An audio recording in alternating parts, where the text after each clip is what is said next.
Un saludo a todos y todas. Mi nombre es María Camila Núñez Gómez y les doy la bienvenida a un nuevo episodio de Academiqueando, un micrófono abierto para la academia.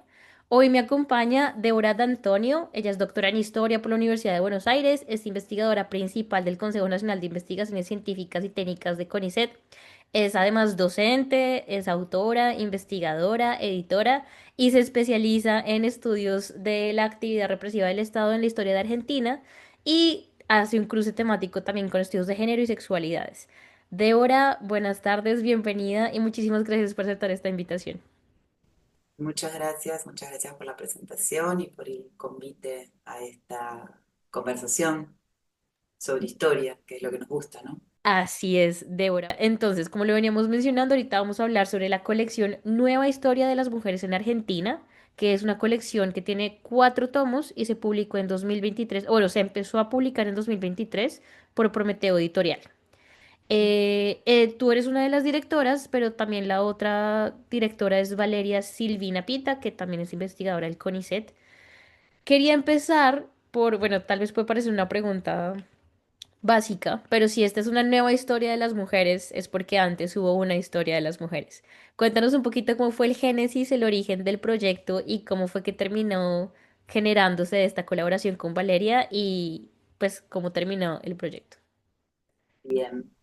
Bueno, sí, efectivamente hay una historia anterior que se editó en la Argentina en el año 2000 por otra editorial, la editorial Taurus en este caso, en donde Valeria Pita fue una de las codirectoras de esa colección, así que ahí había un hilo de continuidad.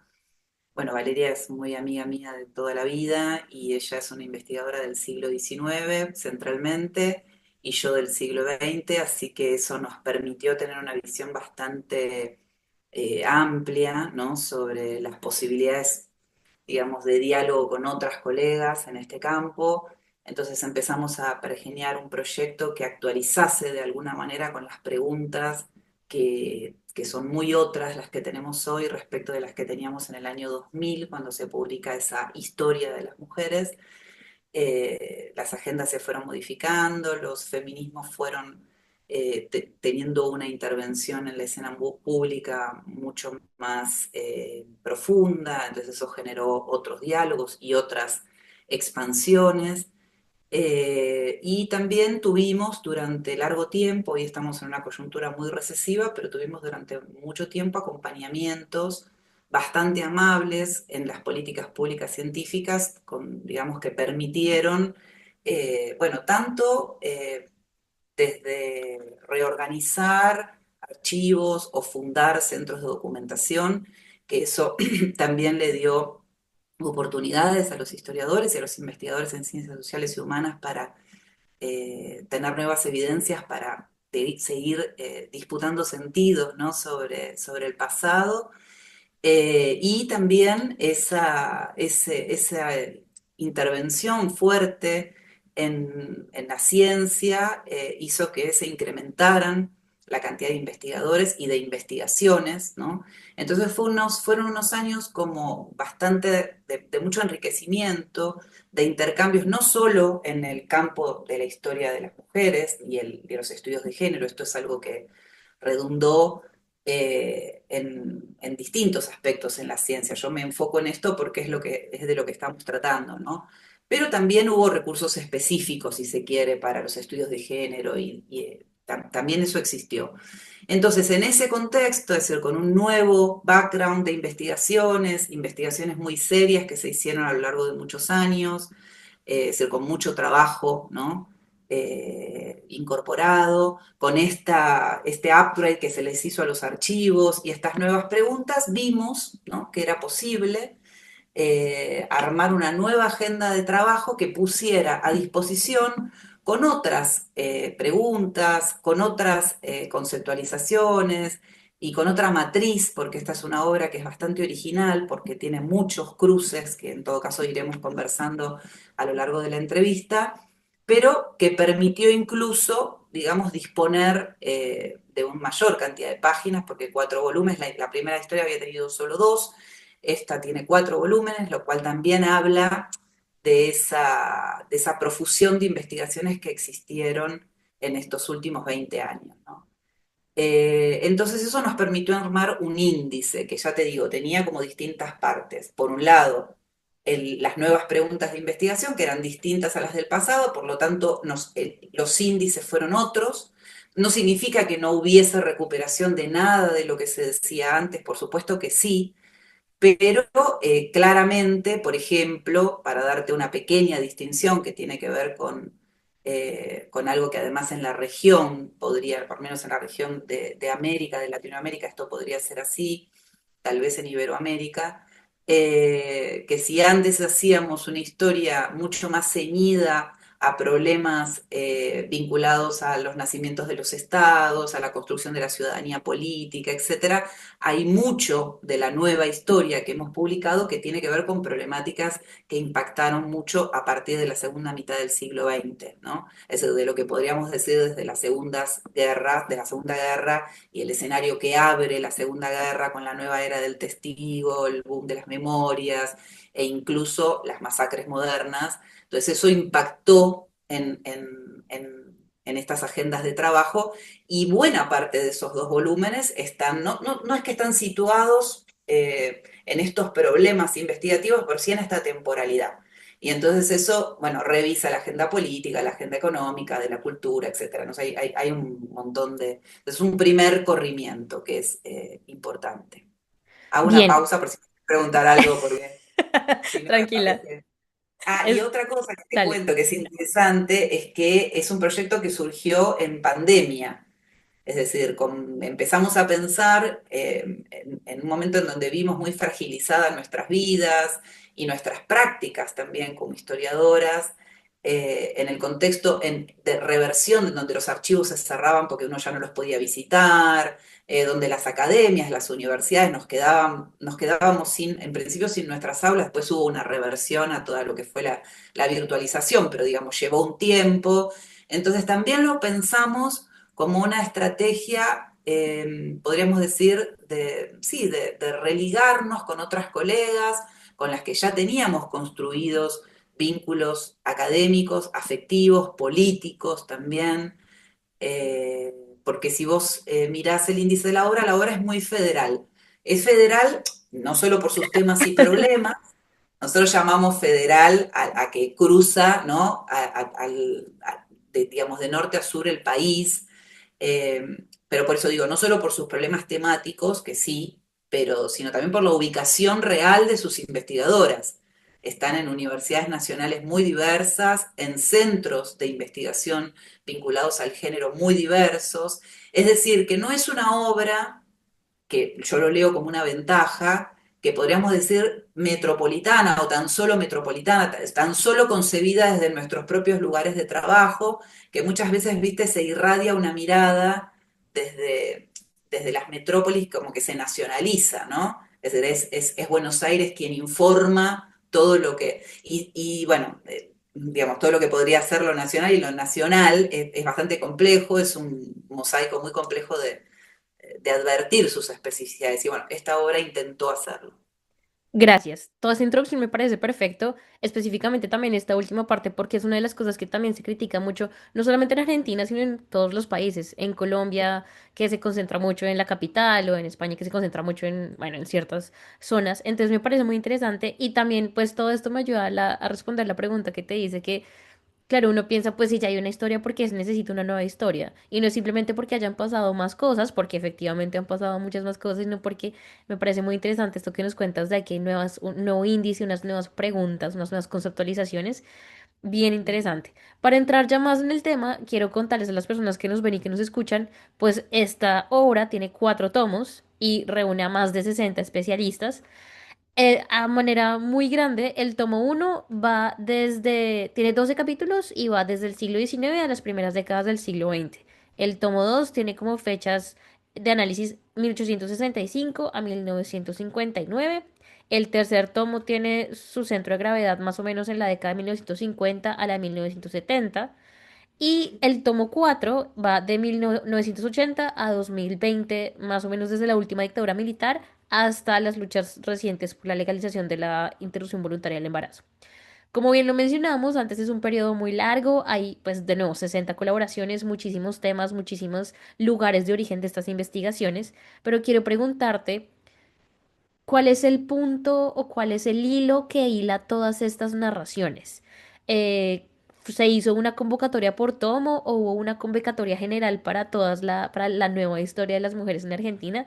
Cuéntanos un poquito cómo fue de pronto ese detrás de cámaras para terminar con estos 4 tomos tan coherentes como tan bien puestos y con este discurso que tú nos quisiste mostrar ahorita en la primera intervención. Sí, hay dos, digamos, como aristas para esta pregunta. La primera, no hicimos una convocatoria pública. Fue un Ok, trabajo muy artesanal de conectar a cada una de las colegas en las que nos interesaba que participasen con su investigación. Eh, Así que fue una construcción, por eso te decía la importancia de tener como que Valeria tiene como unos campos de diálogo que no son los míos. Nosotras tenemos una claro, amistad, pero ya en el mundo académico como que circulamos por otros lados. Entonces eso fue interesante porque ella aportó una serie de nombres, ¿sí? Que tienen que ver con la construcción que ella pudo hacer a lo largo de su carrera y otro yo. Entonces, la construcción en principio es muy artesanal. Es llamar, es contar la obra. Nosotros hicimos una dirección de obra. Eso es ya. complejo de transferir, pero es bastante interesante porque para mí fue una experiencia nueva también. La aprendimos en la marcha, ¿no? Una dirección de obra no significa, en principio, y no es por desmerecer, obviamente, pero no significa compilar trabajos. Significa invitar, digamos, a las autoras eh, a escribir con determinadas características. Nosotros invitamos a un formato de obra, ¿sí? Que planificamos previamente. Entonces, ese formato de obra tenía características. Voy a avanzar con con esta pregunta me invitas a avanzar con algunos otros temas que seguramente los tenés en la cabeza, pero bueno, se mezclan, como en la vida misma, ¿no? Siempre. Eh, Claro, una cosa tenía que ver con la comunicación. A nosotras nos importaba mucho, fue como un desafío enorme para esta obra, que digamos, los hallazgos que cada una de las investigadoras hizo en sus campos de trabajo, que podríamos llamar son especializados, ¿no? Porque uno trabaja en un campo de estudios y dialoga con colegas, ¿no? Digamos, invierte mucho tiempo en, digamos, construir de una manera muy precisa su objeto de estudio. Y es muy interesante eso, porque es lo que hacemos en el día a día, pero también hay un desafío que es poder llevar eso más allá de ese núcleo de trabajo que nos cobija permanentemente. Entonces, comunicar fue un desafío muy importante. Entonces, había que, primero, los capítulos son cortos, tienen 12 páginas, es decir, no son capítulos kilométricos que hacen que la lectura de golpe, bueno, sea más árida, ¿no? Si vos te metés en un capítulo con muchas más páginas, bueno, siempre es más complejo atrapar a un lector a que siga el hilo. Esto tenía ese sentido. Tenía digamos, la invitación incluía aportar los argumentos, ¿sí? Que la investigadora tomase o decidiese. Nosotros hacíamos una propuesta de tema, pero bueno, después la bajada la hacían las personas que escribían los textos, pero que comenzase con historias muy vívidas, es decir, con historias de mujeres, mujeres en general. Nosotros hemos intentado hacer una obra de abuelo rasante, quiero decir, de levantar las voces de esas mujeres más anónimas, algunas de las que de golpe no tuvieron de puño y letra la posibilidad de escribir, pero que de igual modo conocemos sus historias por los malabares que hacemos las historiadoras de las mujeres con las ausencias y el trabajo que de golpe en los archivos no nos aparece servido, pero que encontramos subterfugios para poder dar vida, ¿no? A esas experiencias sociales que no están tan claras en los archivos, pero que hay que buscarlas. Entonces, todo eso invitó a que esas mujeres, que aunque fueran anónimas, tuviesen una centralidad. Entonces vos tenés muchos nombres y apellidos, ¿sí? De esclavas, de obreras incluso, ¿no? Que no tuvieron el beneficio de ser inventariada en las grandes historias o en las grandes historiografías de la Argentina, pero que acá se rescata porque en los documentos logramos que aparecieran. Entonces, ese fue otro tip, ¿no? Podríamos decir otro consejo. Necesitábamos que, además de escribir de una manera que no fuese ventrílocua, es decir, que fuese abierta, que cualquiera, porque teníamos la esperanza de que esta obra no se leyese solamente en los cursos universitarios como muy de posgrado, muy especializados, sino que pudiese derramar hacia otros lados. Por ejemplo, a los cursos de grado en las universidades, donde las jóvenes todavía, los jóvenes y los jóvenes, ¿no? Todavía se están formando, a los maestros, a los profesores de las escuelas secundarias que demandaban mucho, en los últimos años demandaban mucha literatura que les permitiese enfrentar a sus alumnos, a las alumnas de los colegios secundarios. Eso fue como un ordenador, ¿no? Y nosotras cumplimos un rol muy fuerte en homologar, es decir, hubo mucha incidencia, si se quiere, en lo que podríamos llamar sí, una puesta en común de la escritura, ¿no? O sea, una edición muy fuerte de los textos, ¿no? Para que pudiesen sonar en su, digamos, diversidad. Nosotros en la introducción hablamos de un caleidoscopio de temas y problemas, ¿sí? Pero queríamos que sonaran afinados, no que sonaran, no que fuese un rejunte de temas, sino que pudiésemos centrar. Entonces, otra de las cosas que les proponíamos a las autoras era que tuviesen un argumento muy fuerte, un problema histórico muy determinado, muy ceñido, unas preguntas muy determinadas, y que en el desarrollo de las preguntas y del argumento fuerte se fuesen hilvanando las evidencias que obviamente construimos para armar nuestros relatos. eh, y bueno, ese fue, bueno, y el otro tema que hace que la obra tenga una definición también muy importante, aunque llevó más tiempo, esto es como una segunda etapa, que después si querés lo desarrollo, pero te lo dejo acá porque fue parte de la convocatoria. No fue abierta la convocatoria, pero fue parte de la convocatoria. Es lo que tiene que ver con lo visual, ¿no? Es una obra muy visual y nosotros, eso después si querés lo desarrollamos, porque me voy un poco de tema con eso, pero fue parte de lo que pedimos inicialmente. Es decir, una escritura ágil, un argumento muy definido, un problema de investigación muy claro y la posibilidad de armar un guión visual muy profundo con la obra. Entonces, en torno a eso, nosotras pudimos distinguir por nuestras propias expertise, ¿no? Y por nuestras propias trayectorias, cuáles eran los diálogos más interesantes que había ofrecido el género como historiografía, la historiografía de las mujeres y la historiografía de género, a la historiografía oficial. Porque la verdad es que nosotras, en toda nuestra carrera, y cada una de nosotras, ha intentado ofrecer argumentos distintivos respecto de la historiografía oficial, ¿no? Claro. Porque no solo porque la historiografía oficial ha desatendido las cuestiones de género o las ha considerado accesorias o las ha considerado un tema de especialización, bueno, las mujeres que hacen género, ¿no?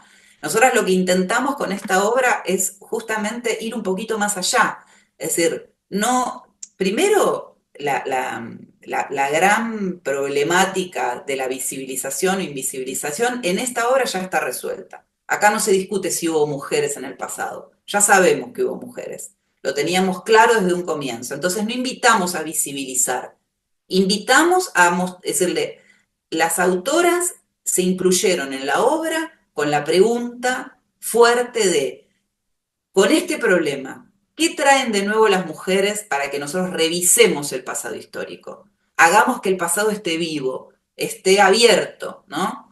Entonces, con eso armamos la agenda de trabajo, así invitamos. Entonces, nos pareció que había por ejemplo, una dominancia muy fuerte en la historiografía que tiene que ver con el mundo del trabajo, que tal vez no es nueva, porque hay una historiografía que ya tiene muchos años, pero sí son nuevas las lentes y las preguntas que las historiadoras y las investigadoras se han hecho en los últimos 20 años, mostrando ya no solo que las mujeres estaban en las fábricas, sino viendo muy a pie juntilla cómo la dinámica cotidiana, ¿no? Por ejemplo, del manejo del dinero en distintas áreas, ¿no? Hacía que tuviesen una preponderancia que en la economía cotidiana, ¿no? Fuese un tema menor, sino fuese un tema del día a día y de la supervivencia. Y cómo ese trabajo, que muchas veces ha sido invisibilizado, el de las trabajadoras a domicilio, el de las planchadoras, ¿no? Ha incorporado a una mirada que ya no coloca el eje en la modernización, porque cuando vos pones el eje en la modernización, todo lo que no entra en una fábrica modernizada fordista pareciera no tener relieve. Nosotros empezamos a ver, las compañeras que hacen estudios sobre el trabajo empezaron a ver que justamente el mercado de trabajo estaba sostenido sobre esas formas de trabajo que no deben ser consideradas arcaicas o antiguas, porque están en diálogo y en articulación permanente con esas fábricas más modernas. Entonces digo, mirarlo desde otro lado y hacerse otras preguntas permite amplificar la idea de qué entendemos por trabajo, qué entendemos por economía, qué entendemos por dinero, qué entendemos por ahorro, ¿no? Entonces, te digo una cosa, también otro tema donde vimos una renovación historiográfica muy fuerte fue en la política. La política, por ejemplo, en esta obra sale mucho de los escenarios normales, conocidos, partidos políticos, congreso, etcétera, para irse a las calles, irse a las camas, irse a las cárceles. De golpe la política aparece no solo en escenarios impensados, sino con problemas totalmente nuevos y renovados, ¿no? Te puedo poner ejemplos si querés como para, no sé, cortame si te parece que estoy hablando mucho. Dale, no, tranquila, si quieres danos un ejemplo y ahorita continuamos. Ok. No, ejemplos, no sé, hay un trabajo que es muy interesante, hay muchos nombres, ¿no? También es difícil que yo pueda nombrar a todas esas 60 autoras y ahora se me ocurre uno, pero en otro escenario se me ocurren otras cosas. Seguro. Te doy un ejemplo, claro, pues si no parece injusto con otras compañeras. No, estoy pensando el valor, por ejemplo, que le da una investigadora ¿cómo se llama? Se llama Carolina Barri, que trabaja sobre las mujeres que, digamos, dieron apoyo al peronismo, ¿sí? Digamos, en los años 40 y en los años 50, pero desde lugares mucho más impensados. Nosotros teníamos a las censistas, teníamos a las mujeres que de golpe construyeron a partir de la potencia de la figura de Eva Perón, construyeron escenarios de disputa política, eso se lo conocía un poco más, con los matices que planteaba el peronismo, ¿no? Porque el peronismo daba posibilidades de intervención política, pues desde lugares muy clásicos, ¿no? Sosteniendo las figuras sexuadas, de que aún esas mujeres que hacían política igual volvían al hogar doméstico, al paradigma clásico de la domesticidad. Pero bueno, acá las mujeres se colocan en otros lados y ahí es muy gracioso el capítulo de Carolina porque muestra cómo Perón asigna, digamos, unas tareas a unas mujeres para ir a escuchar a los curas. Hay un gran enfrentamiento entre el peronismo y las iglesias, sobre todo al final del peronismo. Al principio tienen unas alianzas, pero después empiezan a desarticular esas alianzas. Entonces esas luchas que se dan digamos, se articula a partir de estas mujeres que son militantes peronistas y que van a las iglesias a escuchar a los curas, que son todos lo que se llama en la época contreros, están en contra del peronismo y hablan muy mal del Perón en sus púlpitos, ¿no? O hablan muy mal o traman cuestiones que son como, urden tramas, ¿no? Digamos que podríamos decir, hoy se dirían como golpistas, ¿no? Preparan el terreno para el futuro golpismo. Y estas mujeres son espías. Van ahí y después escriben informes, son las viejas censistas, escriben informes que se los elevan al Poder Ejecutivo y el Poder Ejecutivo con eso hace política. Entonces, al revés de como podríamos haber pensado que es Perón quien las asigna, nosotros vemos que desde abajo hay un movimiento súper interesante de una especie de aparato de contraseguridad, de contraespionaje, de unas mujeres que van a las iglesias y que se colocan sus telas para cubrirse, ¿no? Sus mantas para cubrirse, pero que en realidad están actuando como espías. Entonces, bueno, es una reversión de la política, es una reversión de las lógicas de seguridad, es una reversión de cómo pensar el espionaje. Digo, hay algo, ahí hay unas aportaciones que no sé, que son nuevas. También el trabajo que ofrezco yo tiene, no sé, digamos, muestra, te lo digo de manera muy sintética, pero muestra cómo unas prisioneras políticas de la década del 70 ya más aguerridas, ya más de las izquierdas armadas, mujeres informadas, mujeres de clases medias, muchas de ellas, no todas, pero un tono general de mujeres muy instruidas, que van a parar a las cárceles porque en los 70 la puja entre la lucha revolucionaria y la represión estatal es muy fuerte y genera un engorde de prisioneros y prisioneras políticas muy grandes. Y es muy interesante porque las mujeres logran fugarse de cárceles muy emblemáticas, algunas de la capital federal y otras de Córdoba. Algo que es un fenómeno que acontece en distintos lugares de Latinoamérica. También sucede en Colombia, también sucede en Uruguay. Las mujeres empiezan a fugarse, esas mujeres, ¿no? Porque además, y este es el detalle fundamental que aporto con mi trabajo, la regencia del delito y del castigo femenino estaba a manos de monjas, congregaciones de monjas, una congregación muy particular, las monjas de Angers de Francia, ¿no? Que estuvieron casi 100 años manejando el delito femenino. Y lo interesante es que a partir de las fugas, las mujeres ponen en litigio el sistema de seguridad carcelario, esas mujeres, las prisioneras Claro, políticas.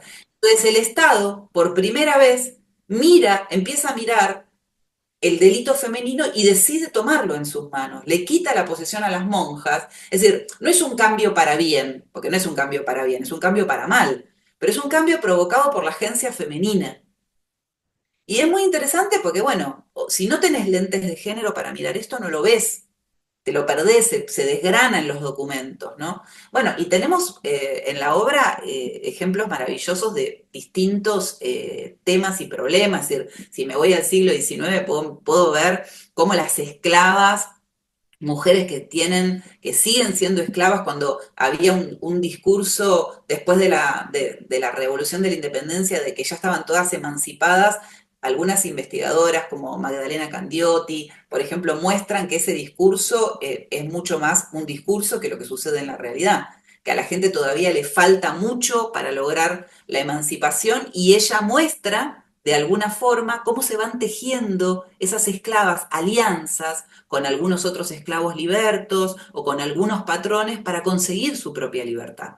Y la consiguen de mano propia, haciendo tejes y manejes con la política local, ¿no? claro, Entonces digo, también es interesante, no es la esclavitud que se da desde arriba y se produce la emancipación desde arriba, la otorga el Estado. Bueno, en muchos casos sí, en otros casos no. En otros casos son las propias mujeres las que logran con su agencia y sus vínculos y sus relaciones, ¿no? La posibilidad de ir consiguiendo sus libertades. claro. Y hay muchos temas que son muy sugerentes Sí, para ver esos roles que no solo son, esto me parece muy interesante de decir, no solo han sido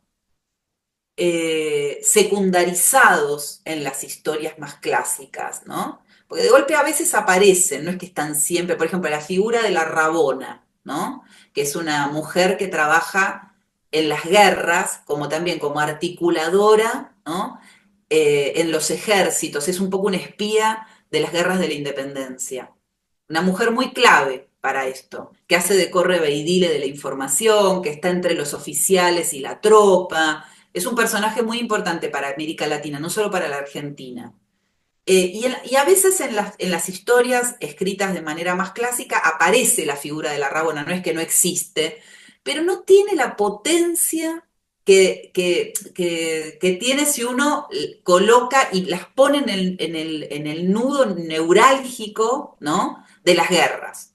Es un nudo neurálgico una espía en una guerra. No claro. es un tema menor. No es un tema menor, es la que articula, la que trae información, la que permite que se expandan unos rumores, la que controla otros rumores. Entonces digo, ¿se entiende? Digo, depende, o sea, a veces las figuras están, por eso te decía que esta obra ya no visibiliza solamente, sino problematiza, es como otro paso, un pasaje más complejo, ¿no? Sí, de Pero bueno, acuerdo.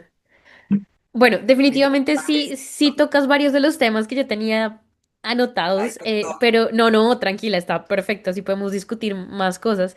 Quería destacar algunas de las cosas. Por ejemplo, esto que tú mencionas, que se amplía para más públicos. Ustedes lo dicen súper específicamente que quieren romper la endogamia académica, no solamente como en estas renovaciones historiográficas que nos mencionan, no solo visibilizar, etcétera, sino también como abrirlo a otros públicos, que lo veo súper importante. Y parte de eso es los títulos y qué tan cortos son los capítulos. Y solamente quiero mencionar, por ejemplo, el título de tu capítulo, Débora, que está en el tomo 3 para que las personas sepan de qué estamos hablando. Y es que este es uno de los ejemplos, pero hay muchísimos títulos, casi todos son súper atractivos y te llevan de una como a esa alusión de una protagonista muy específica, que, muy aterrizada. Por ejemplo, entonces tu título se llama Presas de armas tomar, las fugas carcelarias de Córdoba y Buenos Aires, 1971. Entonces, corto, conciso, pero súper atractivo y creo que eso le suma muchísimo más a todo esto que tú nos has querido contar ahorita. Em, y también con respecto de esto, me recordó una cita que leí de Silvana, de Valeria, perdón, de Valeria, Ah, en una sí. entrevista que les hicieron en el lanzamiento de los tomos y ella mencionaba, es decir, borrando de la escritura algo que hoy se sabe desde el presente y es como las historias de aquellas mujeres terminaron. Entonces, básicamente, yo lo pienso en este sentido de esta nueva historia de las mujeres, no solamente vamos a narrar más cosas que están pasando o de nuevo visibilizar, recordar, sino precisamente es hablar de qué fue lo que pasó con estas mujeres y cómo es que ellas mismas elaboraron esa historia. Entonces, creo que esta cita de tu codirectora me pareció súper importante y muy interesante para hablar cuál es la importancia de la obra y además rescatar cómo han elaborado efectivamente los cuatro tomos para que cumplan ese objetivo, perdón. Y con eso en mente, pues sí, efectivamente quiero hablar de lo visual, porque también es súper explícito en sus objetivos y se ve en el libro, en los contenidos. Pero lo quiero relacionar un poco con las fuentes, porque si nos mencionamos al principio que hubo un poco de recuperación de archivo, de diálogo diferente con el archivo, con diferentes preguntas y conceptualizaciones, pues hablemos un poquito de cómo fue eso, ya obviamente desde tu perspectiva, no solo como autora, sino como directora de toda la obra, cómo fue esa relación de lo visual y lo archivístico para rescatar no solamente a estas mujeres, la cotidianidad, su importancia, su trabajo, pero también para mostrarlo. Ujú, ujú. Bueno, son varias cosas, a ver Sí, sí, cómo de empezamos. acuerdo. Primero, lo que me parece importante, lo que decías al comienzo, para nosotras ha sido un desafío reponer las historias del pasado, podríamos decir en sus propios términos, ¿no? Es decir, intentar hacer un esfuerzo como investigadoras, sabiendo que hoy tenemos, o sea, que la historia siempre la hacemos desde el presente, pero no intentar ir con nuestra carga de nuestros saberes, de cómo terminaron las historias, eh, de nuestras categorías, que muchas veces son categorías que parecen transversalizarse a lo largo del tiempo y por lo tanto perder espesor. Entonces, intentamos y también así hicimos las selecciones de las autoras, ¿no? Puede ser que de alguna forma ya trabajaban con estos diacríticos o con estos clivajes, podríamos decir, ¿no? Entonces digo, eso implica suspender unos juicios, ¿no? Los historiadores no somos jueces, nosotros intentamos no colocarnos en el plano de enjuiciar a nuestros sujetos en el pasado, sujetas en el pasado, sino, bueno, justamente entender la experiencia social en sí misma. Es decir, poder capturar, es decir, jugar, porque es un juego es un dilema el que tenemos los historiadores e historiadoras, ¿no? Es ir al pasado a recuperar esos sentidos, pero claro, como venimos del presente y llevamos nuestras inquietudes y nuestras sensibilidades que son diferentes, impactan sobre nuestro objeto de estudio. Entonces, el ejercicio digamos, litigar un poco con esa tensión y a la vez ser muy respetuosos del trabajo de archivo. Es decir, el trabajo de archivo críticamente, porque no es que suponemos que el archivo, por ser un archivo, ya nos dice la verdad. Justamente estos años de trabajo en común y de pensar al género como un elemento articulador y ver que justamente que los archivos han sido grandes jerarquizadores sexuales que han dejado a las mujeres afuera, que las han invisibilizado o las han puesto con el nombre del apellido de los maridos, por ejemplo, ¿no? Y que por eso a veces son muy difíciles incluso de encontrar, sabiendo que los archivos escalan jerarquías sexualizadas. Bueno, es decir, reconociendo, para decírtelo de una manera más básica, reconociendo todos estos dilemas y estos problemas que tenemos Claro, con la práctica, estas opacidades, nosotros llamamos a esto opacidades, bueno, reconociéndolo y sabiendo que existe el problema, lidiar con eso nos hace más liviano el trabajo historiográfico. Porque negarlo positivistamente, diciendo, no, bueno, agarro un archivo y lo que el archivo me informa es pura evidencia, bueno, hoy ya sabemos que eso no es así, que tenemos muchas mediaciones para ir al pasado. Pero lo interesante, me parece a mí, es justamente es poder esculpir el pasado, poder decir, bueno, ¿qué más podemos decir? ¿Por qué el pasado se mueve? ¿Por qué el pasado tiene movimiento? Porque justamente podemos hacer otras preguntas a las que nos hacíamos hace 10, 15 o 20 años atrás, 30 o 40, ¿no? Entonces digo, esas nuevas preguntas son las que le dan un movimiento y las que dejan al pasado abierto claro. y pasible de constituir nuevas narrativas, porque si no seríamos como unos escribas permanentes de lo mismo. Mm, Y lo que vemos que la historia tiene de interesante justamente es poder decir algo nuevo sobre aquello, una arista que no se vio, ¿no? Entonces digo, ese, ese caleidoscopio, perdón, de escritos eh, vino también con esa cuestión. Bueno, si usamos categorías, por ejemplo, nociones que nos resulten estructurantes para pensar nuestros temas y nuestros problemas, situémoslas históricamente. mm, Es decir, no hablemos de patriarcado en el siglo XVIII, porque no termina, ¿no? O si hay que hablar de patriarcado en el siglo XVIII, expliquemos qué significó el patriarcado del siglo XVIII, que no es lo mismo que lo que significa para nosotras hoy. Entonces, también las categorías tuvieron la necesidad de ser historizadas. Las categorías, y ahí hay una cuestión que vuelvo al tema que vos leíste el título de mi trabajo, pero todos son así, todos tienen el mismo tono. Por un lado, buscar lo atractivo del tono tiene que ver con la idea de comunicar y de que seduzca, ¿no? La lectura, no hacer un título académico, ampuloso, que no se entienda, sino ir al punto. Eso fue una estrategia que construimos nosotras, recibíamos los capítulos y íbamos pensando cómo, incluso que no compitan con otros, porque muchas veces las palabras se repiten, mujeres, mujeres, por ejemplo, se repetían miles de veces. Entonces, bueno, ¿cómo hacer para que no se repita, que vos no veas en un índice 70.000 veces la palabra mujeres? Bueno, entonces encontramos un equilibrio que nos permitía ver a esas mujeres en su propia salsa, ¿no? ¿Qué hacían? Bueno, entonces vayamos a las acciones, a las experiencias sociales de esas mujeres con los títulos. Pero también me resulta atractivo contarte o pensar con vos, o digamos, ofrecer esta distinción, que es que fuimos muy conscientes de que la historia de las mujeres y las mujeres en general y las diversidades sexuales, porque también esta obra estalla en el sentido de ya no hay un esencialismo femenino, porque nosotros también fuimos atravesadas por los debates de la diversidad sexual, entonces vas a encontrar mujeres muy variadas, vas a encontrar travestis, vas a encontrar lesbianas, sabiendo, ¿no?, que la categoría mujer como tal como fue concebida históricamente ya no nos sirve, ¿no? Por eso la idea de la historia, nuestra propia historia de las mujeres se historiza en ese sentido, ¿no? Pero te decía que las temporalidades y las geografías de los textos también están pensadas en función de los problemas de investigación. Es decir, rompen no, perdón, las cronologías tradicionales. No son categorías otra vez lo mismo, cronologías que respeten, por ejemplo, los marcos institucionales con los que en general las historiografías se mueven, ¿no? Más de cambios de gobierno, o sea, en general las historiografías tienen una potencia muy fuerte para nombrar los acontecimientos a partir de lo político, de la política y de lo político, ¿no?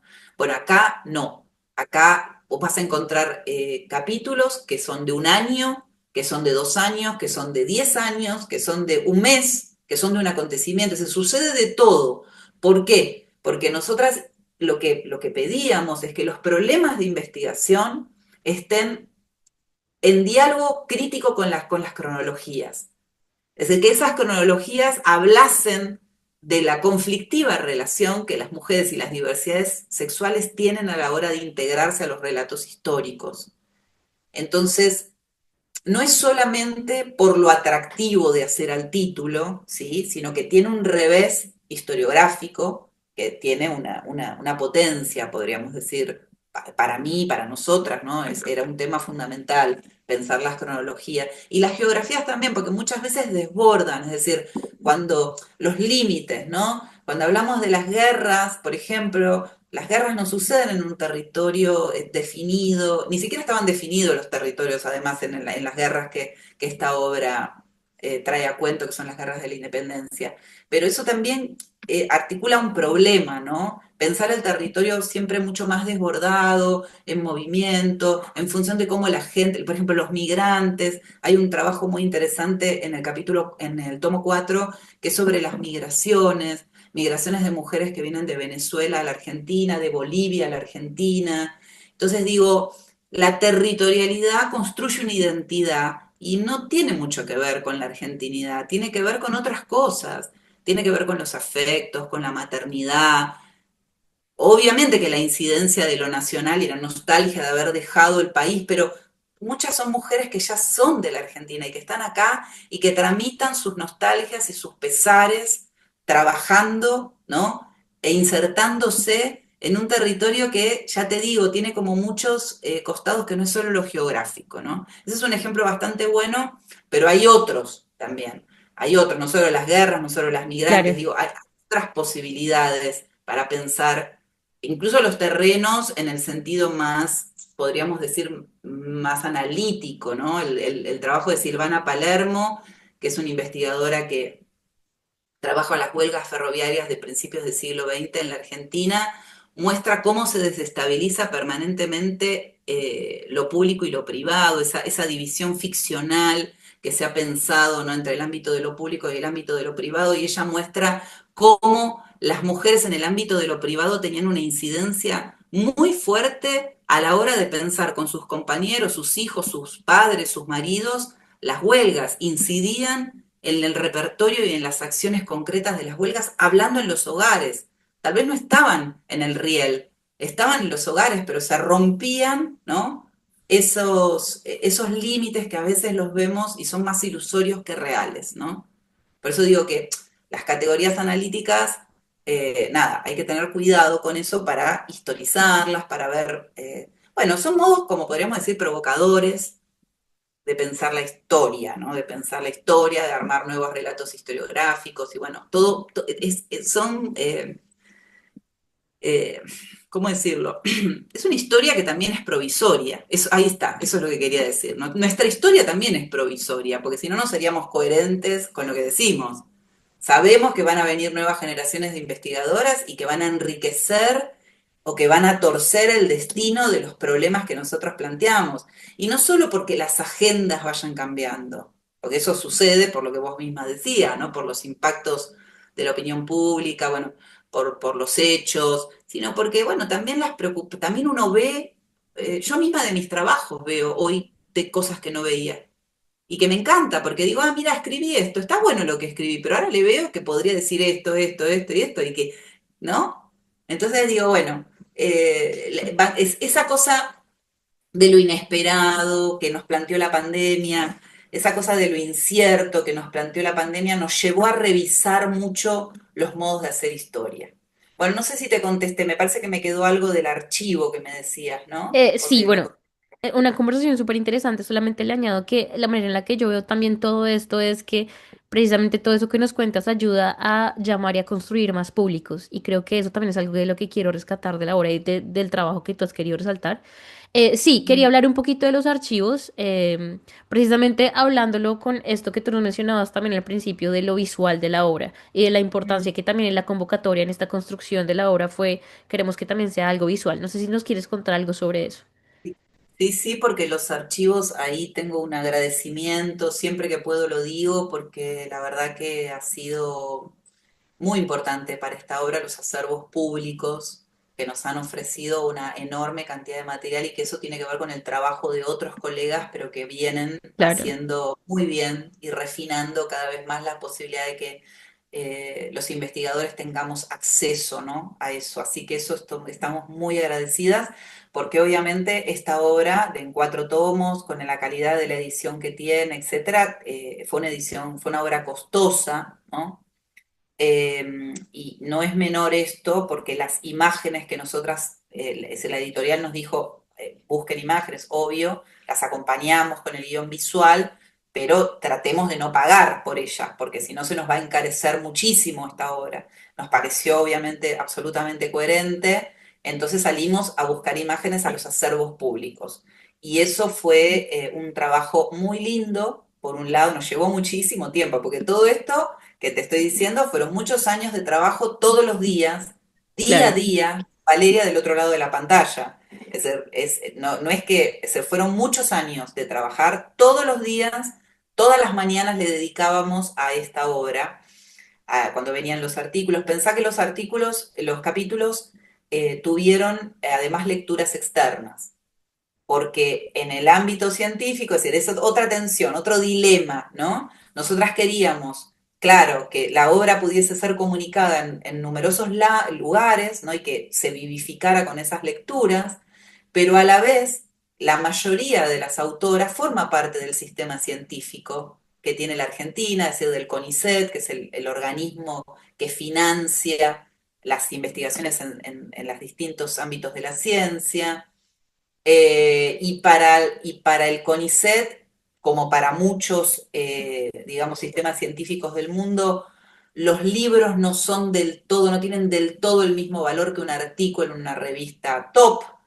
Entonces, para hacer atractivo también que las investigadoras le dedicaran tiempo a esto, porque también llevó mucho tiempo para las investigadoras, porque hubo muchas idas y vueltas, el libro tenía que enriquecerse con la posibilidad de que tuviese evaluaciones y lectores externos, para que tuviese una validación entre pares, ¿no? Entonces también lidiamos con esa cosa. Entonces eso llevó mucho, mucho rato, convocar a lectores externos. Cada capítulo tuvo 2 lectores externos, con lo que eso implicó. Una lectura externa expande sentidos, ofrece distinciones, pero también, ¿no?, revisa. No es que nos dijeron, ay, sí, los artículos son todos bonitos. Pedíamos a la gente que nos ofreciera exactamente posibilidades para... Bueno, entonces esos fueron tiempos que también hay que considerar, por eso te hablo de... Pero bueno, entonces en el contexto de algo que no te había dicho, que eran las evaluaciones, nosotras fuimos armando la posibilidad, que no lo vimos del todo desde el principio, lo fuimos como construyendo, que es que las imágenes no fuesen imágenes que ilustraran, es decir, que nos permitieran ilustrar lo que se estaba diciendo.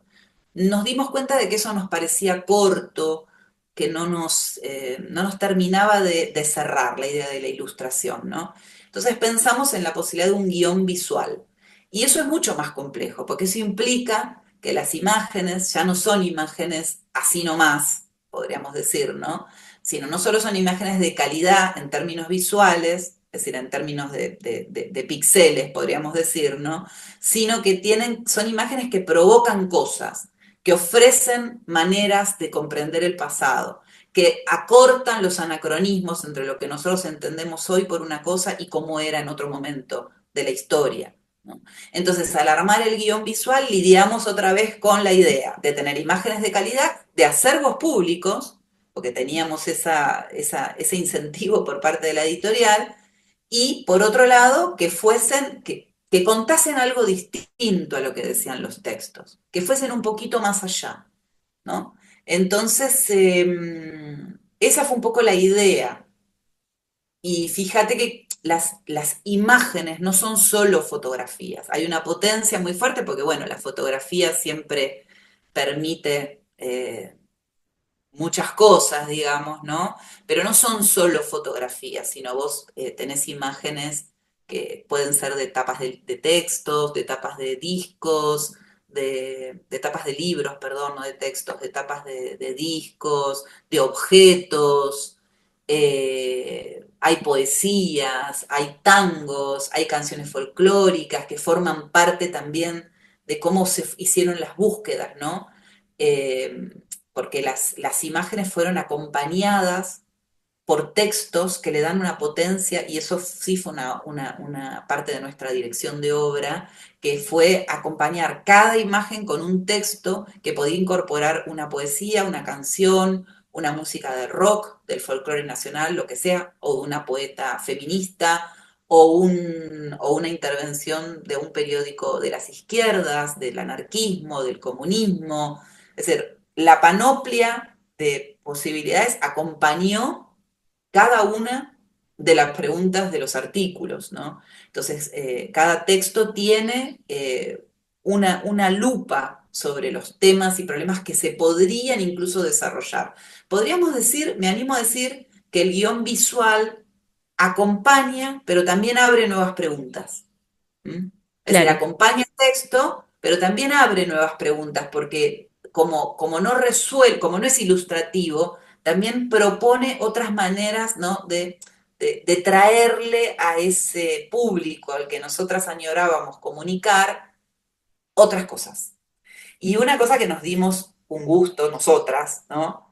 Fue, y que fue lindo y que forma parte de las afectividades y de que no somos robots del otro lado, sino somos personas de carne y hueso, que cuando estábamos reunidas haciendo todo esto pasaban nuestros hijos detrás pidiéndonos, hey, mamá, la comida, hey, no sé qué. Bueno, todo eso, eso existió también, o nuestros compañeros o compañeras o lo que fuese, ¿no? Las llamadas de teléfono. Pero claro. bueno, todo eso estuvo, que forma parte de la cocina de todas las cosas que uno hace en la vida. Pero bueno, ay, para, se me fue la idea de lo que te estaba diciendo. Se me fue total. Estábamos hablando de Mm. cómo también hay algo que está incluido en el libro que incluye como todas estas cotidianidades del trabajo, que hizo parte entonces que el Ah, trabajo... los afectos, perdón, ahí me retomé la idea. Perdón, se me trafucó el... No, y una Tranquila. cosa que es muy linda de lo que pudimos hacer es que trajimos a la obra muchas de nuestras fotografías familiares o de cuestiones familiares, no solo fotografías. Son invisibles, es decir, no, están, no dan del todo cuenta de que son nuestras, ¿no? Es decir, no es que dice familia de Antonio, por ejemplo, la mayoría de las fotos, bueno, están como, están ahí, están dialogando, está mi mamá, está mi papá, está mi hermano, están los papás de Valeria, nosotras cuando éramos chicas. Nos dimos un poco ese gusto, pero también sirvieron, digamos, para pensar las infancias en los 70, que es cuando nosotras, ¿no? Sirvieron para pensar, por ejemplo, una de las fotos que ofrecimos a esta obra fueron nuestros padres en Mar del Plata, que es una playa en la Argentina muy famosa, que a principios del siglo XX fue muy de las clases altas, de las oligarquías, después con el peronismo se convirtió en una playa hiper popular, ¿no? Donde iban básicamente los sectores más pobres, porque había colonias de vacaciones, de niños, etcétera, y en los 70 empezaron a incorporarse los sectores medios, medios bajos, que eran de donde provenían nuestras familias, digamos, ¿no? Entonces ir a Mar del Plata era como estar, ¿no? En, no sé, en Biarritz o estar en alguna, en Cannes, en alguna de las lugares así más.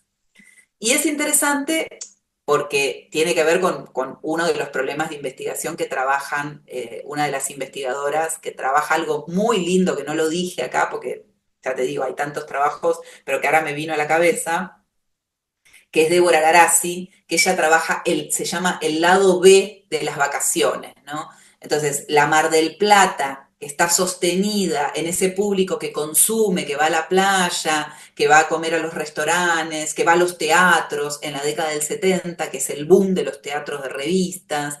Bueno, Débora lo que hace es reconstruir a las trabajadoras de los hoteles, a las mucamas, a las que sostienen ese goce de los otros sectores sociales, ¿no? Ese goce, esa diversión, ese consumo. Ella construye el lado B, es decir, cómo, ¿no? Cómo están ahí intentando sumar algo de sus posibilidades, de lo que vienen haciendo a lo largo del año, una diferencia, un plus con las propinas, con el laudo, que era una figura que existía en la década del 70, que les permitía tener una diferencia, y cómo después esos dineros se reinvierten en otros lugares para vacacionar, para ellas, ¿no? Para esas mucamas, esas trabajadoras, esas hoteleras, las que hacían las camas, las que servían los desayunos.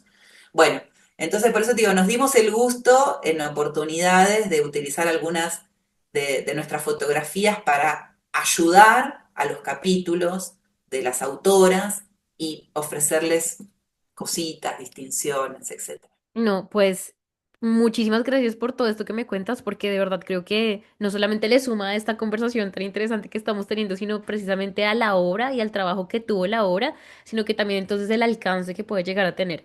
Ya se nos va acabando el tiempo un poquito, pero me quedan un par de preguntas. Hay una que se relaciona un poco con esta característica visual, editorial, y es la portada. Primero que todo, las portadas son en colores vívidos, súper llamativas, súper lindas, pero también cada uno de los tomos tiene en su portada un insecto.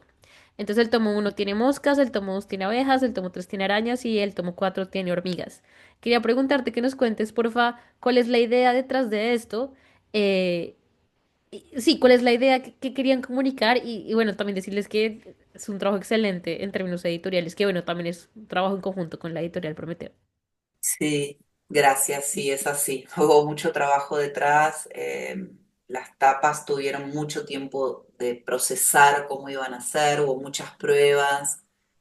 Primero pensamos en que una manera de homologar hubo muchas ideas, ¿no? Te sintetizo porque fue largo. Primero pensamos en fotografías, Claro, y nos gustaba mucho darle una unidad a la obra a través de una imagen fotográfica, porque las imágenes fotográficas, como te decía antes, son muy lindas y podíamos encontrar fotos espectaculares, pero era muy difícil recortar porque no identificaba la cantidad de relatos que en los libros, en cada tomo, esa idea que nosotros decimos en la introducción, que cada tomo ofrece una manera a los lectores y lectoras de entender que los tiempos cambian y con ellos las mujeres también cambian, ¿no? claro. Entonces queríamos buscar algo que homologara. ¿Cómo hacer? Era difícil. Después fuimos por tapas gráficas, que eso básicamente son letras. Bueno, nada nos conformaba. Hasta que en algún momento, con el pensamiento lateral, que vos decís, bueno, salgamos de lo que, claro, porque las diseñadoras nos ofrecían cosas que eran muy hermosas, porque eran muy hermosas también, ¿no? Pero no terminaba de cerrar para darle un tono bueno. Entonces, en algún momento, con el pensamiento lateral, apareció una entomóloga que es muy conocida, que se llama, conocida para mí, para nosotras, qué sé yo, que se llama María Sibilia, que es una mujer, ¿sí?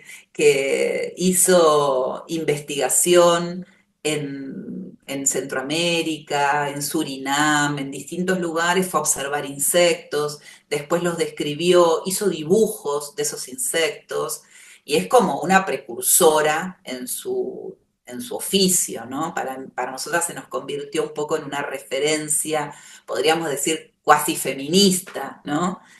Una entomóloga que hace, y además, bueno, tuvo sus recorridos, y acá hay una editorial muy pequeña que editó sus libros, que son hermosos. Yo me compré dos de los libros, con los dibujos son increíbles. Bueno, los dibujos estrictamente no los pudimos traer a cuento porque era bastante complejo conseguir derechos, pero nos inspiramos en esta idea y a los dibujantes de Prometeo les propusimos que hicieran algo que se le parezca a estos Claro. dibujos. Los dibujos de ella son muy complejos, ¿sí? Son dibujos con mucho detalle. Bueno, imagínate la ala de una mariposa toda llena de texturas. Bueno, acá se simplificaron porque no podíamos hacer algo tan cargado de sentido, pero bueno, esa fue la inspiración. Y nos pareció muy lindo homologar con esto, porque nos llevó a la idea de que las mujeres tienen, digamos, pueden ser muy identificadas con algunos de los insectos, ¿no? Cuando pensamos en las abejas, pensamos en esa cosa muy laboriosa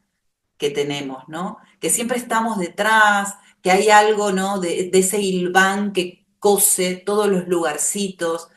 que pone reparos, ¿no? Que estimula, que facilita, que con la comida, con esto, con lo otro, que son lugares asignados socialmente, pero que bueno, que tenemos, ¿no? También, eso es así, por lo que sea, digamos, no es esencial, pero están y somos sostenedoras y somos cuidadoras.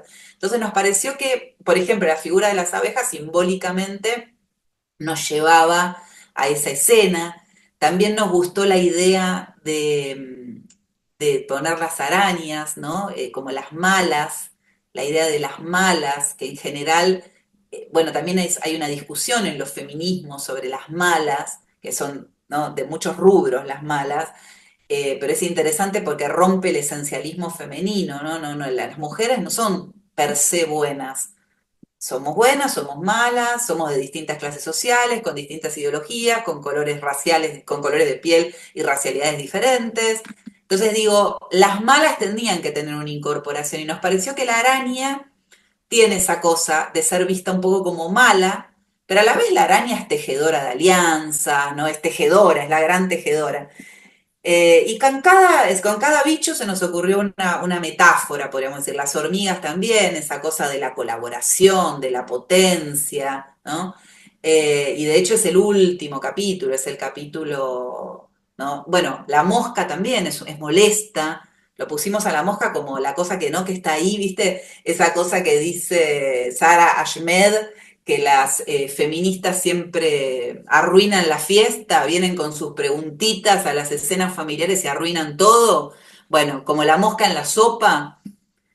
Bueno, también nos pareció que era interesante recuperar la figura de la mosca. Y por último, como te decía, las hormigas, con esa idea bueno, que además coincide con el color verde, que es el color, ¿no? De la onda verde, la ola verde que se construyó en el mundo entero y sobre todo en Latinoamérica y en Argentina con la cuestión del aborto, que son los temas además que se incorporan en el tomo 4, los temas más contemporáneos como los repertorios vinculados a la consecución de nuevos derechos, el aborto, la identidad travesti, bueno, son muchos temas que están en el tomo 4, que es digamos, el tomo más actualizado, como vos decías al comienzo, de qué periodo y qué novedades trae ese tomo con mujeres que están, las feministas en el día uno de la apertura democrática, llevando sus preguntas y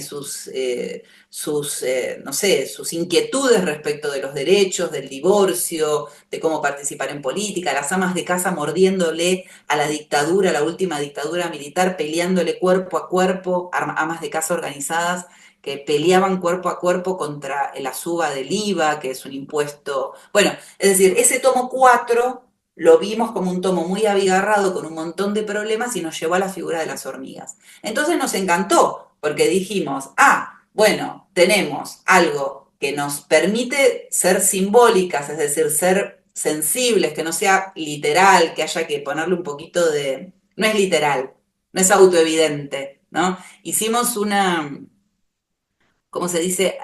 Cuando vos ingresas al libro, detrás hay una definición de lo que es una abeja, de lo que es una mosca, de lo que es una araña y lo que Araña. es unas hormigas, ¿no? Y eso ayuda.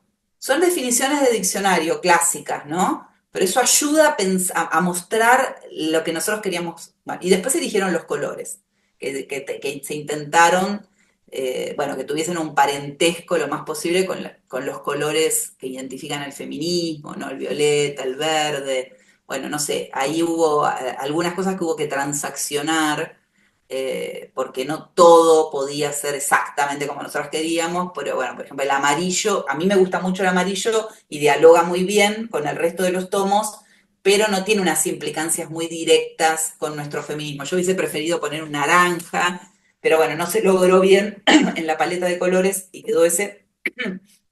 Pero en una estantería de una biblioteca o de una biblioteca, no, de Librería. una librería, destacan mucho, ¿no?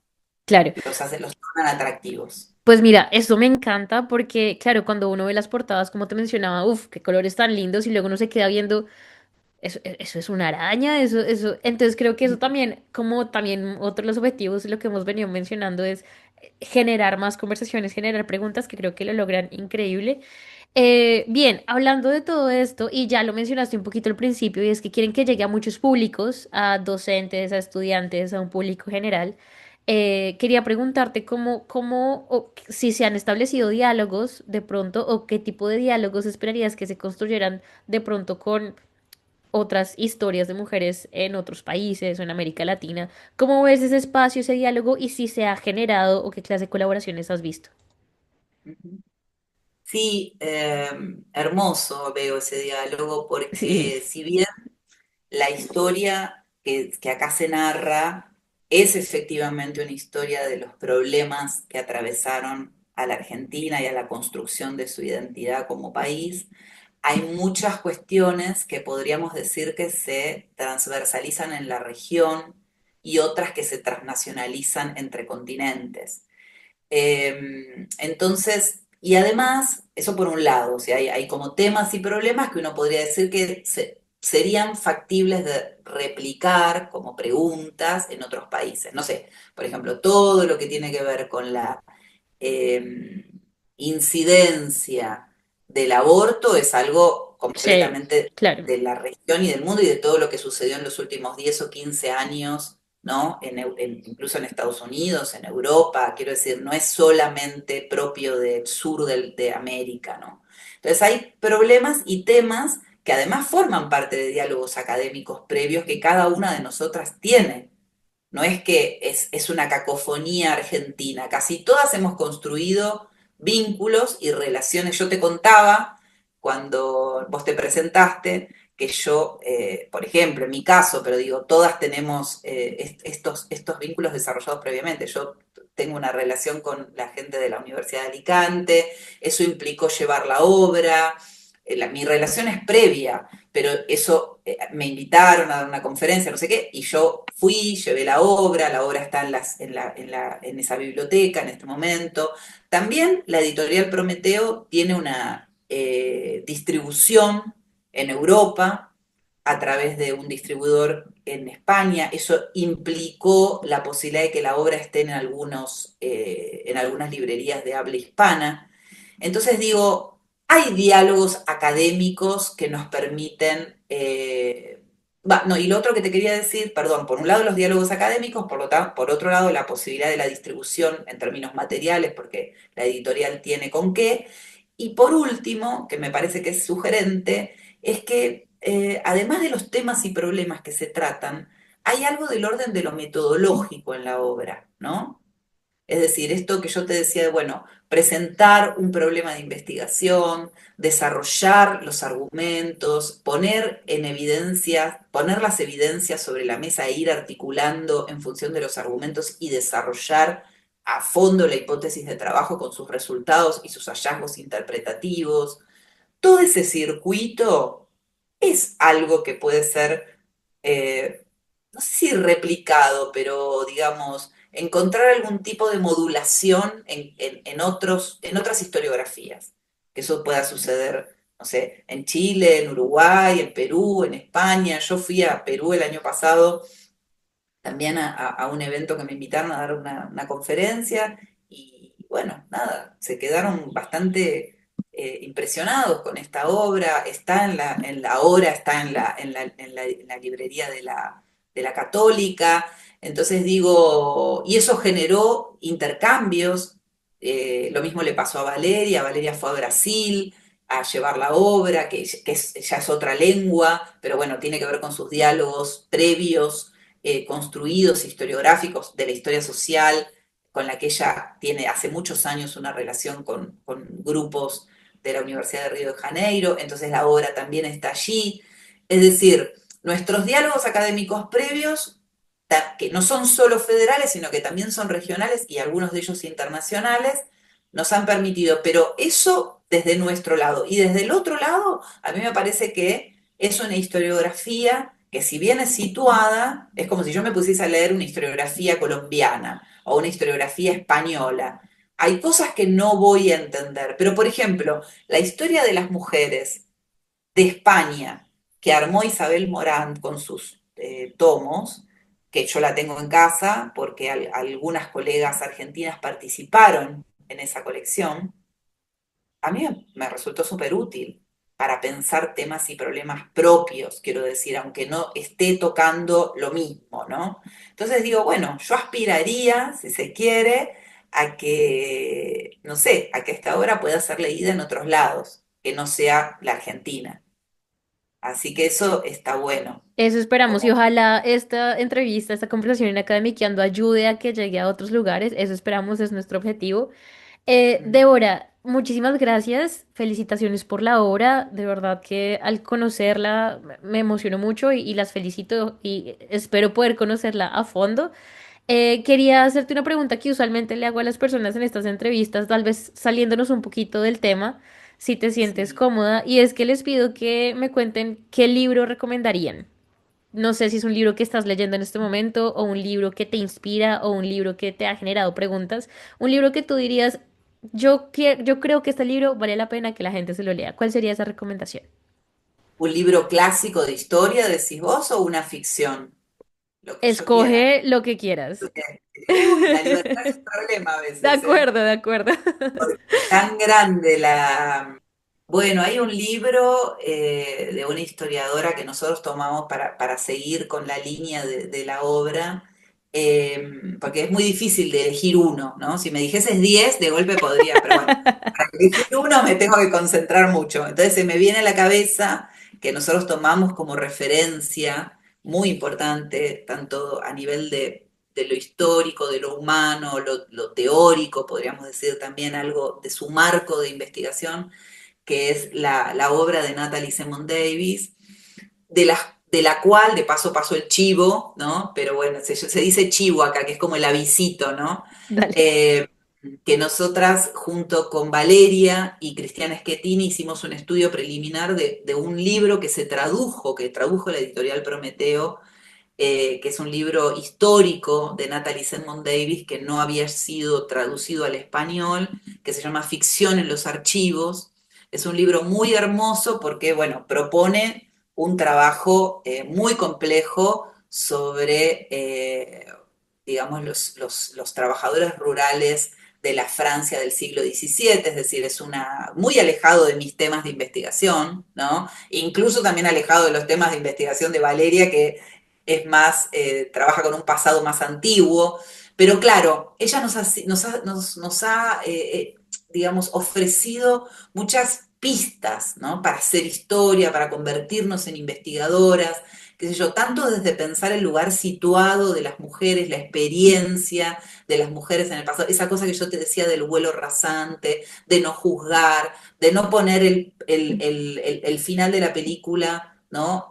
Colocar cómo sabemos, porque ya sabemos cómo terminó, pero dejarle lugar a la incertidumbre de cómo se fueron construyendo esos itinerarios de mujeres, cómo considerar los lugares que muchas veces son secundarizados y que son accesorios y que de golpe para las mujeres son lugares de puntos de mira que nos permiten ocupar lugares centrales y no ser secundarizadas. Es decir, hay algo que es muy interesante del conjunto de la obra de Natalie Simon Ok, Davis. Ese libro tiene la particularidad que le pudimos hacer un estudio preliminar y que está disponible, pero por ejemplo, de ella, si tuviese que recomendar otro libro que no tiene nada que ver conmigo ya, el libro de Martinger, El regreso de Martinger, que además hay una película hermosa que hizo Gerard Depardieu sobre el tema, de la cual Natalie fue guionista desde la historia, fue como una supervisora del guión, ¿no? La recomiendo mucho a las nuevas generaciones. El regreso de Martinger es una película antigua, así que se debe conseguir fácilmente en los repositorios, no sé, digamos, perfecto, digitales básicos, y está el libro que ella escribió, que es una maravilla. Eso perfecto. se me vino a la mente ahora con lo que me estás diciendo, y después si tuviese que decir un libro de ficción que terminé de leer hace muy poquito y que me resultó muy conmovedor también para pensar cuestiones de la historia, no porque todo lo que lea lo lleve a la historia, porque no es Pero a así, veces pasa. pero claro, a veces pasa. En este caso me pasó, ¿no? Que hubo como un impacto que tiene que ver con una escritora norteamericana que es muy sofisticada, que se llama Nicole Krauss, ¿no? que tiene un libro que es muy bonito, que habla de una historia de los objetos digamos, no son objetos propios, sino, o no lo sé, qué sé yo, ella construye una historia de ficción con eso, que es muy lindo, pero cómo los objetos tienen una historia, tienen una vitalidad, tienen una conexión con lo humano, el movimiento de los objetos a lo largo del tiempo, y eso me hizo mucho pensar también en mi propio trabajo como investigadora, ¿viste? Me llevó a eso, ¿no? Es una autora para recomendar, tiene muchos libros que son muy hermosos, puedo recomendar La historia del amor también, que es divina, la historia del amor, es increíble, porque es la historia de un amor, pero ella le pone al libro la historia del amor. Bueno, hay hay muchas cosas que se podrían seguir Sí. hablando, pero bueno, recomiendo dos nombres de mujeres que me parecen en ficción y en historia, que me parecen sugerentes para tu público y que se pueda explorar por allí también. Pues me parece perfecto. Muchísimas gracias. Anotadísimo. Todo quedará también para que las personas lo puedan encontrar ahí más o menos fácil. Pues de nuevo, Débora, muchísimas gracias. Muchos éxitos en todo. No sé si nos quieras de pronto dejar un correo electrónico o una red social tuya para las personas que quieran de pronto contactarte en el futuro. Ok. Bueno, mi correo electrónico en uso ahora es dantoniodebora7@gmail.com y después las redes sociales, sí, así, débora.dantonio, ese es mi En Instagram. Instagram. Vale, perfecto.